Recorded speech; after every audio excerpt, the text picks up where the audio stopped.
কোন রাশির সাথে কোন রাশির জুটি মিললে অটুট থাকবে সম্পর্ক, অর্থাৎ কোন রাশির সাথে কোন রাশির বিয়ে হলে সম্পর্কটা সারা জীবন ভালো চলবে, অটুট থাকবে। দেখুন, নিয়ম অনুযায়ী তো কুষ্টি দেখতে হয়, যে ছেলে মেয়ের কুষ্টি দেখে কুষ্টি মিলান করে রাশি লগ্ন গণ সব ম্যাচ করে 36 গুণ বিচার করে তারপরে স্থির হয় যে বিয়েটা ভালো হবে কিনা। কিন্তু এই ভিডিওতে একটা জেনারেল আইডিয়া আপনাদেরকে দেব যে কোন রাশির সাথে কোন রাশির বিয়ে হলে ভালো হয়। এটা একটা বিচার, এরকম অনেক বিচার আছে। তো এই একটা বিষয় নিয়ে আজকে এই ভিডিওতে আমি আপনাদেরকে একটা আইডিয়া, ছোট করে একটা আইডিয়া দিয়ে দেবো। ভিডিওটা ভালো লাগলে অবশ্যই লাইক এবং শেয়ার করে দেবেন। যারা ইউটিউব থেকে এই ভিডিওটা দেখছেন ইউটিউব চ্যানেলটাকে সাবস্ক্রাইব করুন। যারা ফেসবুক পেজ থেকে এই ভিডিওটা দেখছেন ফেসবুক পেজটাকে ফলো করে দিন। আমি যখনই কোনো ভিডিও আপলোড করব আপনাদের কাছে একটা নোটিফিকেশান যাবে যদি ফলো করা থাকে। তো আমি ফার্স্টে বলবো আপনাদেরকে মেষ রাশি যাদের, তো তাদের সাথে কোন রাশির বিয়ে হলে ভালো হবে? সিংহ রাশি আর ধনু রাশি। মেষ রাশির সাথে সিংহ রাশি ধনু রাশির বিয়ে হলে ভালো হয়, কারণ এনাদের মধ্যে উৎসাহ বেশি থাকে, সাহস বেশি থাকে, এনাদের মধ্যে একটা লিডারশিপ কোয়ালিটি থাকে। তো এই জাতীয় একটা মিল কিন্তু থাকে, এবং এটা হলো একটা অগ্নিতত্ত্বের রাশি, এদের মধ্যে মিলটা খুব ভালো হয়। এরপরে আপনাদেরকে বলবো হলো বৃষ রাশি নিয়ে। তো বৃষ রাশি যাদের, তো তাদের সাথে কোন রাশির বিয়ে হলে ভালো হয়? কন্যা, মকর আর হলো কর্কট।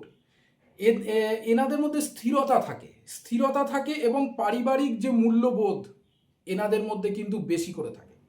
সবার মধ্যেই থাকে, কিন্তু এই রাশিগুলোর মধ্যে একটু একটু বেশি দেখা যায়। এরপরে আপনাদেরকে বলবো হলো মিথুন রাশি নিয়ে। মিথুন রাশির মানুষরা কোন রাশিকে বিয়ে করলে ভালো হবে? সেটা হলো তুলা রাশি, কুম্ভ রাশি আর হলো ধনু রাশি।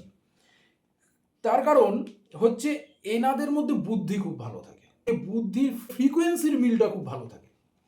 এরপরে বলবো হলো কর্কট রাশির সঙ্গে বৃষ রাশি, কন্যা রাশি আর হলো বৃশ্চিক রাশি।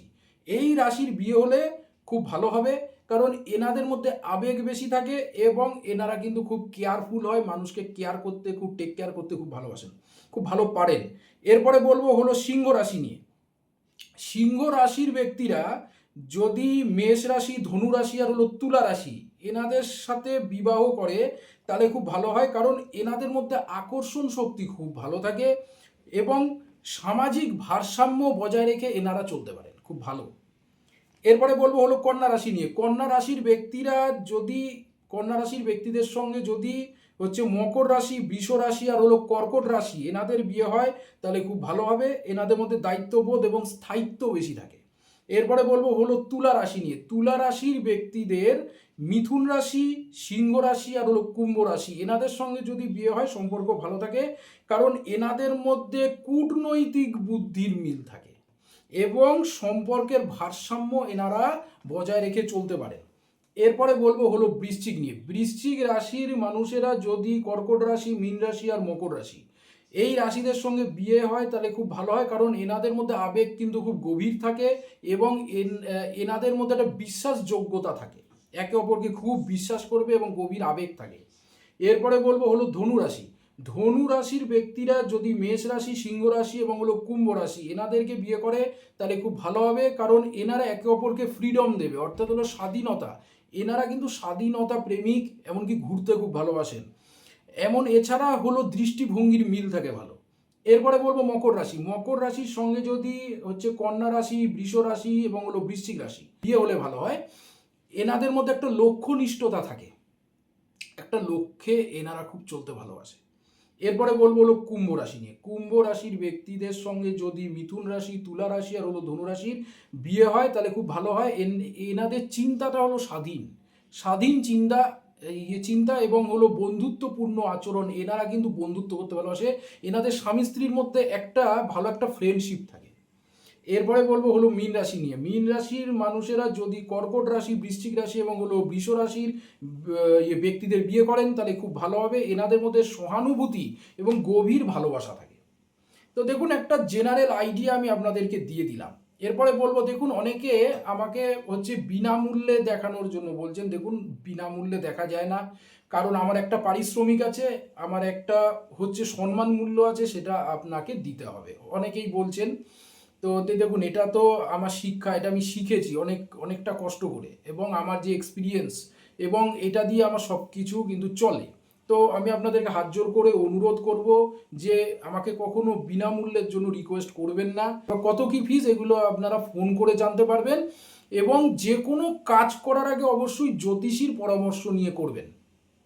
কোনো ব্যবসা শুরু করতে যাচ্ছেন, কোনো হয়তো চাকরির ইন্টারভিউ, এমনকি কি উপায় করলে আপনাদের ভালো হবে, কাজের বাধা কাটবে কি উপায় করলে, আপনাদের ধরুন বিয়েতে বাধা আসছে, কি উপায় করলে বিয়ের বাধা কাটবে, এই যে উপায়গুলো, এগুলো কিন্তু আমি সোশ্যাল মিডিয়াতে আমি কিন্তু দেব না। তার কারণ হচ্ছে একটা উপায় আমি আজকে দেব, আজকে কয়েক হাজার মানুষ ওই একটা উপায় করবে, তাতে কিন্তু কাজ হবে না। কারণ একটা উপায় সবার জন্য নয়।